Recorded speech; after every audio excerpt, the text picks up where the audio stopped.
Iko Nini. So jana kuna vile Boniface Mwangi alikuwa na trend juu aliamua kupost about a certain encounter that he had with the police, na hii encounter I have with the police at pale Mageuzi, na kumbuka ile place Iko Nini tulifanya event, and it was a very like interesting post to see. So I remember like the first post ile nilicheki alikuwa ameandika, I got my first black eye at the age of 41 at the hands of a drunk officer whose phone number is, then akaweka, I'm sure I'm not the first victim of Ouko, and if you are too, please DM me. The other crooks are Inspector Stanley Yano, akaweka namba yake, na pia Sergeant Osman Omar pia akaweka namba yake. Alafu with that alikuwa ameposta picha yake ilo na cheki macho imefura kabisa, alafu pia akituonyesha that alikuwa amefikishwa hosi. So apart from this aliendelea elaborate on what had actually happened, and akapost like a certain video that he had recorded. But before the video alikuwa amepost, and this was the post ilikuwa ni at around 9:30 p.m. on 2nd April 2025, 3 police officers, namely Inspector Stanley Yano, Sergeant Osman Omar, and Constable Robert Ouko, arrived at our Sema Ukweli office, claiming they were responding to an alleged noise complaint. Constable Robert Ouko, who was drunk and chewing miraa, started roughing us up as soon as he got into the office. I tried to ask the senior officer at the scene, Inspector Stanley Yano, why Ouko was working and carrying a firearm while intoxicated and chewing miraa. That's when all hell broke loose and a scuffle ensued. Ouko tried cocking his bunduki to lipua me, but one of my colleagues pushed his bunduki away. 3 police officers then handcuffed and dragged me out of my office while assaulting me. They pulled me so hard that the handcuffs wounded my hands and wrists until they came off and fell to the ground. None of the officers bothered to pick up the handcuffs, and one of my colleagues picked them up.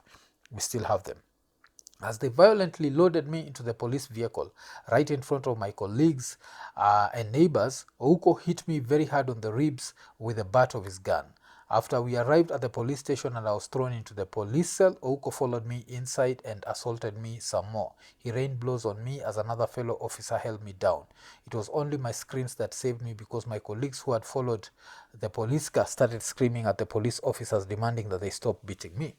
In the early hours of 3rd April 2025, the Kilimani OCS Albert Chebi found me writhing in pain and ordered that I be taken to hospital. I was driven to Nairobi Hospital under armed escort and immediately put on pain medication upon my arrival. After my arrival, I underwent a few procedures, including X-rays to check my ribs, a head scan, and an ultrasound to check for internal injuries that I might have sustained in the cells when Ouko punched my body, where my kidneys are located. Luckily, I had no fractures. I sustained injuries on my wrists, knee, and had a busted lip, but I had a lot of pain on my left ribs where Ouko had hit me with a gun butt, but I could barely see through my left eye. Then akaendelea, alafu kitu interesting ni akabonga juu ya the 3 violent officers sent an emissary to ask me not to post images of the assault, and even share the CCTV footage that captured the incident. I agreed not to post. I was scheduled to fly out of the country later that evening, and I was traveling to work for Brazil and Ghana. Knowing the police lie all the time, I reported my assault to IPOA before I left the country, because you can never fully trust our police. I was right to do so, because after the police begged me not to post about my ordeal, they quietly decided to file charges against me. On 7th April 2025, the police went to Kibera Law Court without informing me and filed offensive conduct and assault charges in my absence. My lawyer rushed to court to state that I had traveled, and the court set 15th April as the date for plea taking. The magistrate was informed that I was out of the country for work and provided evidence of my invitation letter, air tickets, exit stamps in court. The court still proceeded to issue a warrant of arrest against me because I failed to attend court on that day, and went to set 22nd April as the new date for taking plea. I was assaulted by the police, physically injured. I had my watch and AirPods stolen by them, and I'm the one being charged with crime. I got my first black eye at the hands of a drunk, at the age of 41, at the hands of a drunk police officer. alafu akabaki amesiti picha zake hapo, so you can clearly see the black eye. Alafu nizamcheki hapo akiwa kwa hosi, alafu apart from that nizamcheki akiwa mbele ya Kilimani police station. So ukisikia kitu kama hii waga ni scary, and ni scary cause mse kama Boni ni mse tunajuaga like anajulikana, and if the police can handle someone who's known like this, you can try and imagine how they'll handle people who are lesser known kama sisi. So akaendelea pia, kuna hii post moja ile pia Boni alibaki ameandika, and kwa the post alikuwa ameandika that still ilikuwa the same thing, ila alikuwa ameandika I was assaulted by a drunk police officer. Now I'm the one being charged with offensive conduct and assault. Tomorrow morning I'll be at Kibera Law Courts at 9 a.m. for plea taking. The police begged me not to post the assault, but it was a ploy to victimize me. Shame. Alafu sasa unabaki umecheki the video, and on this video he actually explains what happens, and hiyo ndio kitu nataka sasa tusikize aki-explain.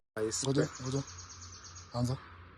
Today is 3rd April. I spent the night at Kilimani police station. I was attacked and beaten in the cells by a cop called Robert Ouko. First he handcuffed me, he dragged me. So these are the injuries. I have these injuries here.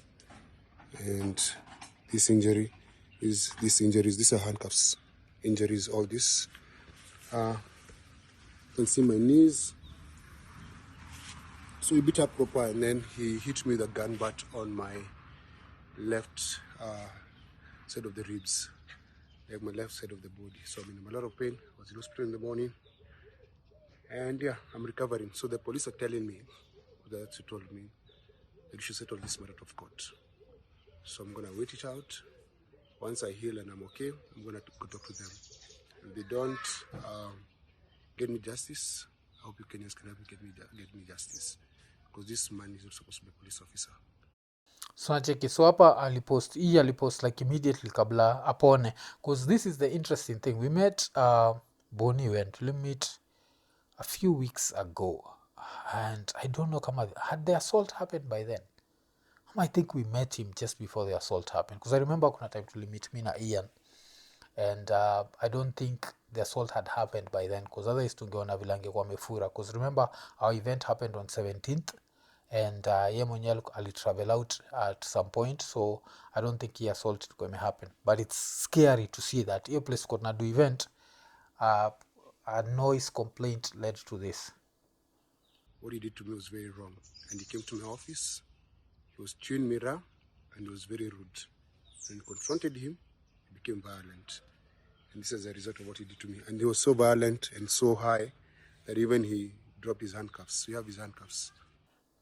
Unacheki hapo, so akisema we have his handcuffs, hii ni one of those things that only Boni can say, because the rest of us tukisema hivi hiyo niza baki mesetiwa ikwe mlibia police officer sijui mlifanya nini. So hii ndio story ya Boni, and of course sasa Boni amefikishwa police station na atakuwa charged with assault. Unajua assaulting a police officer, because that's the interesting thing, they always switch the charge on you, but at least Boni wagana friends in high places. So Boni ni friends na watu kama kina the former CJ Mtunga, ye pia ni friends na mtu kama Martha Karua, so this might all actually help him. And for huo Karau, naweza sema huo Karau maybe, just maybe this time I mess with the wrong one, because you don't want to be in a situation whereby really powerful people are coming for you and you are just a junior police officer. Yes,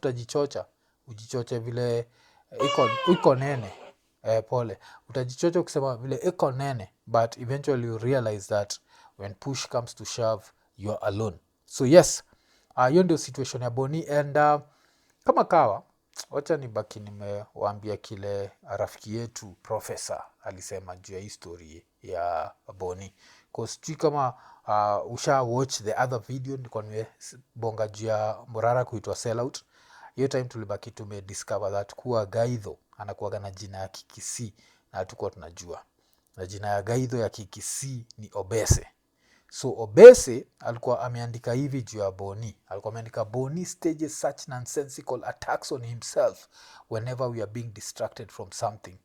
Mwangi is an idiot that even faked then akasema the big S word. And yeah, kwa nafikiriaga kwa nini tukamiwaga nimechoka na obese. This is one of the reasons, because you ask yourself, so unataka kutuambia Boni alienda akajipiga ngumi, ama did he walk into a door by himself, ama aliita best yake akamwambia best yangu weni piga ngumi, alafu ile time nitafeel kama Gaitho yuko somewhere and is not getting distracted, then I'm going to release this video just to distract Gaitho. Acheki, this is the reason why nakwambiaga jo, huyu mtu anaitwa Obese enye anatuchokesha. Iko Nini Linebet imerudi, na this time imerudi na ubaya kabisa. Ni kwa nini? Kuna vile apart from kupata 100% bonus on your first deposit ukitumia the promo code MWAF, kuna very many gifts zile tuna give out. Kuna vitu kama power banks, kuna hoodies, kuna t-shirts, kuna flasks, na all na need kufanya tu ni kuingia kwa linebet.com alafu kutumia promo code MWAF. Usisahau hiyo link iko hapa kwa description. Cheki, link iko hapa kwa description. Apart from that, all your winnings zinakuja zikiwa tax free. So unangoja nini? Ingia kwa linebet.com. Wacha turudi kwa show. Iko Nini.